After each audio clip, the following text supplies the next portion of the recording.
प्रिय दर्शकों, अभी तक हम उस बिंदु तक थे जहाँ पर पांडवों के द्वारा शंख बजाए जाने पर धृतराष्ट्र के पुत्रों की मनोस्थिति बताई गई थी। अब हम उसके आगे बढ़ेंगे। अध्याय 1 श्लोक 20।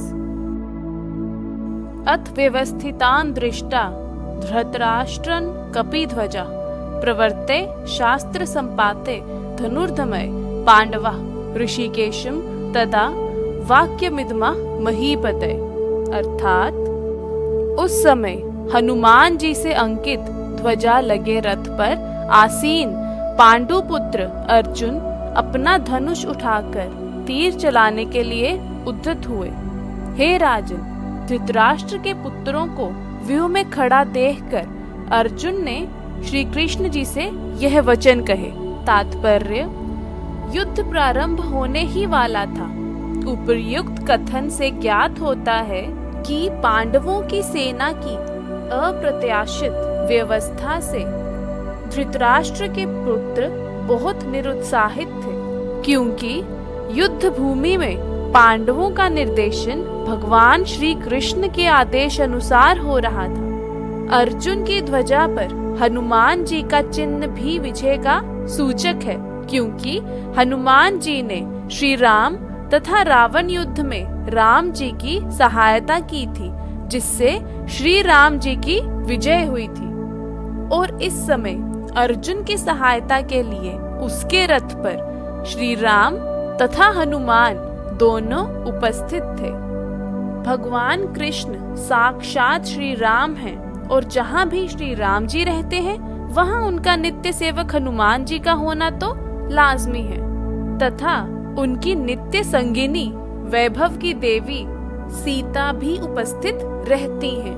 अतः अर्जुन के लिए किसी भी शत्रु के भय का कोई भी कारण नहीं था।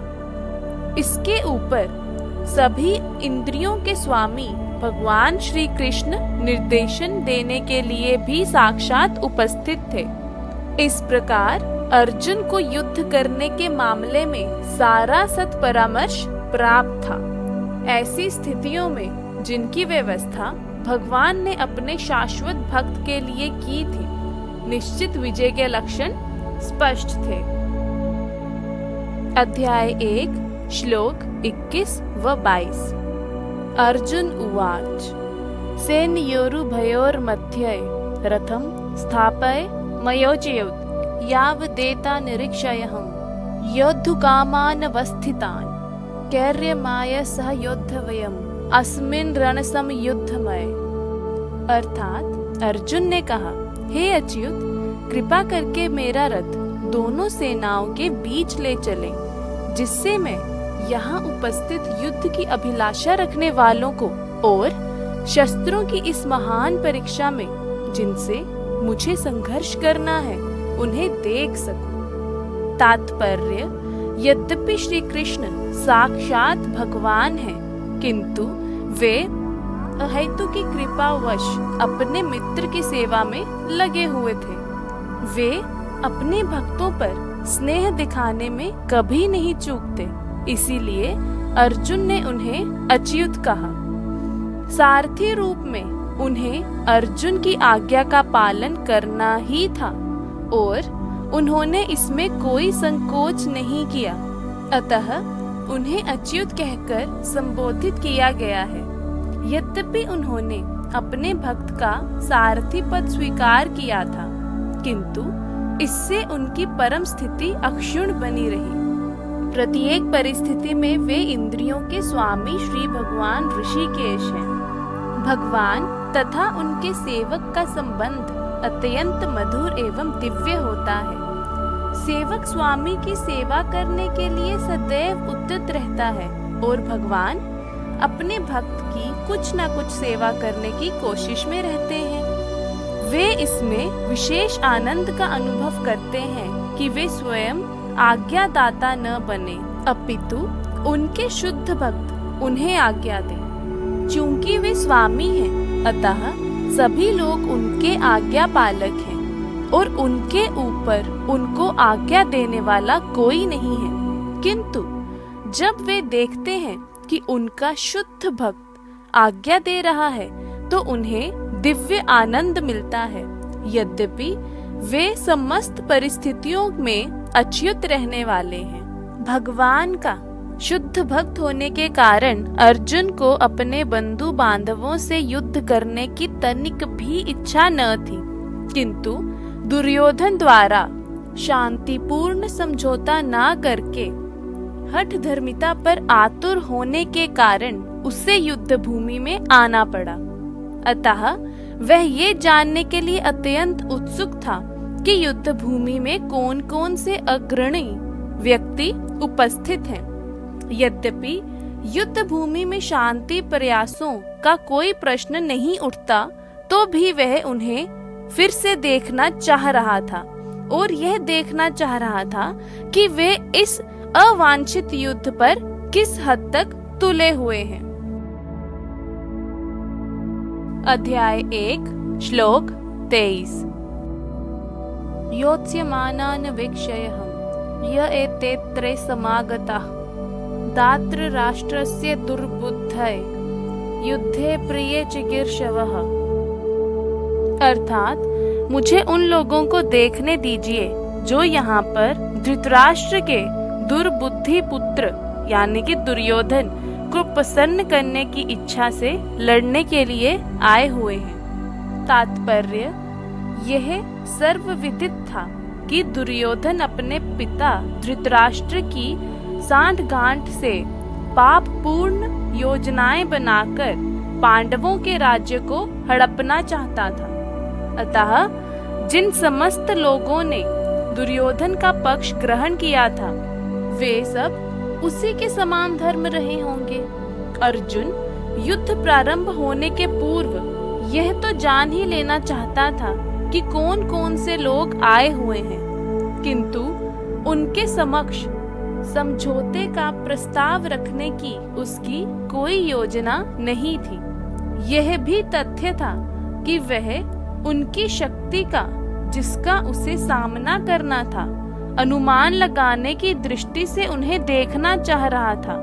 यद्यपि उसे अपनी विजय का विश्वास था, क्योंकि श्री कृष्ण उसकी बगल में ही विराजमान थे। अध्याय 1 श्लोक 24।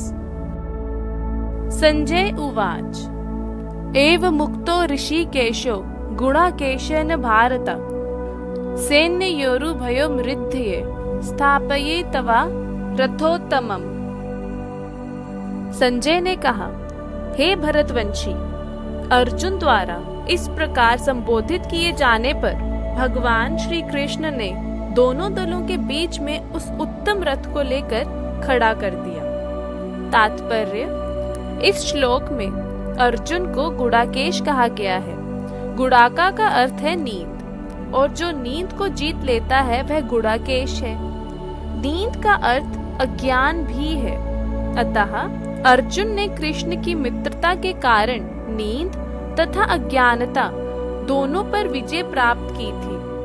कृष्ण के भक्त के रूप में वह कृष्ण को क्षण भर भी नहीं भुला पाया, क्योंकि भक्त का स्वभाव ही ऐसा होता है। यहाँ तक कि चलते अथवा सोते हुए भी कृष्ण के नाम, रूप, गुणों तथा लीलाओं के चिंतन से भक्त कभी मुक्त नहीं रह सकता। अतः कृष्ण का भक्त उनका निरंतर चिंतन करते हुए नींद तथा अज्ञानता दोनों को जीत सकता है। इसी को कृष्ण भावनामृत या समाधि कहते हैं।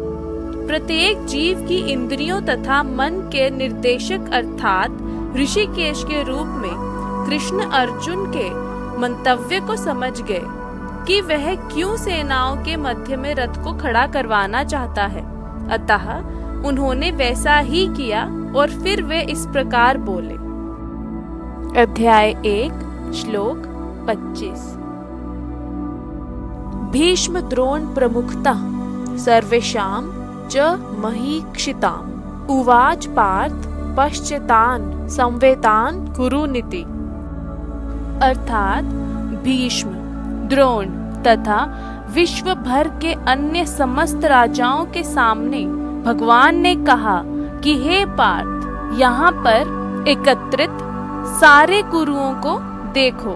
तात्पर्य, समस्त जीवों के परमात्मा स्वरूप भगवान श्री कृष्ण यह जानते थे कि अर्जुन के मन में क्या बीत रहा है। इस प्रसंग में ऋषिकेश शब्द का प्रयोग सूचित करता है कि वे सब कुछ जानते थे। इसी प्रकार पार्थ शब्द अर्थात पृथा या कुंती पुत्र भी अर्जुन के लिए प्रयुक्त होने के कारण महत्वपूर्ण है। मित्र के रूप में वे अर्जुन को बता देना चाहते थे कि चूंकि अर्जुन उनके पिता वसुदेव की बहन पृथा का पुत्र था, इसीलिए उन्होंने अर्जुन का सारथी बनना स्वीकार किया था। किंतु जब उन्होंने अर्जुन से कुरुओं को देखो कहा, तो इससे उनका क्या अभिप्राय था? क्या अर्जुन वहीं पर रुककर युद्ध करना नहीं चाहता था? कृष्ण को अपनी बुआ पृथा के पुत्र से कभी भी ऐसी आशा नहीं थी। इस प्रकार से कृष्ण ने अपने मित्र की मनस्थिति की पूर्व सूचना परिहासवश दी है। अध्याय 1 श्लोक 26। तत्र पश्यस्ति तान् पार्थः पितृनथ पितामहान् आचार्यन्मान् तुलान् भ्रातॄन् पुत्रान् पौत्रान् सखीन् तथा श्वशुरान् सुहृदन् शैव सेनयोरुभयोरपि। अर्थात अर्जुन ने वहां पर दोनों पक्षों की सेनाओं के मध्य में अपने चाचा ताओं, पितामहों, गुरुओं, मामाओं, भाइयों, पुत्रों, पौत्रों, मित्रों, ससुरों और शुभचिंतकों को भी देखा।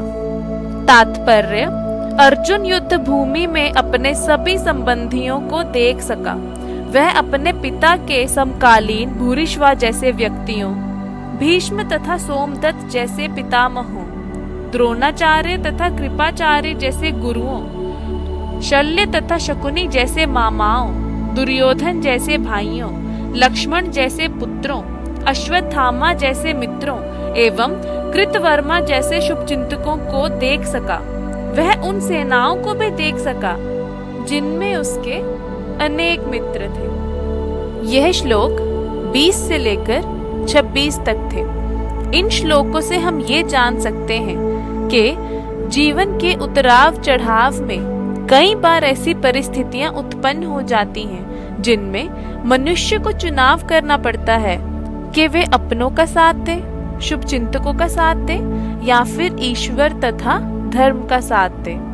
ऐसी परिस्थितियों में इंसान को अपना विवेक तथा निपुणता न खोते हुए ईश्वर तथा धर्म का ही चुनाव करना चाहिए और धर्म का असली मतलब समझने में भागवत गीता हमारी अवश्य सहायता करेगी। जय राधे कृष्ण।